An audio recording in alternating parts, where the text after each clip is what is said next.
اور جب یہ دوزخ کی کسی تنگ جگہ میں زنجیروں میں جکڑ کر ڈالے جائیں گے تو وہاں موت کو پکاریں گے. وہاں نہ ٹھنڈک کا مزہ چکھیں گے، نہ کچھ پینا نصیب ہوگا مگر کھولتا پانی اور بدبودار پیپ. ان کے لیے آگ کے کپڑے قطع کیے جائیں گے اور ان کے سروں پر جلتا ہوا پانی ڈالا جائے گا.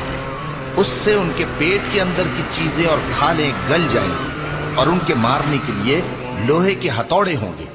جب وہ چاہیں گے کہ اس رنج و تکلیف کی وجہ سے دوزخ سے نکل جائیں تو پھر اسی میں لوٹا دیے جائیں گے اور کہا جائے گا کہ جلنے کے عذاب کا مزہ چکھتے رہو. بلا شبہ تھوہر کا درخت گناہگاروں کا کھانا ہوگا جیسے پگھلا ہوا تانبا.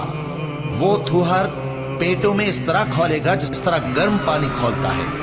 حکم دیا جائے گا کہ اس کو پکڑ لو اور کھینچتے ہوئے دوزخ کے بیچوں بیچ لے جاؤ. پھر اس کے سر پر کھولتا ہوا پانی انڈیل دو کہ عذاب پر عذاب ہو.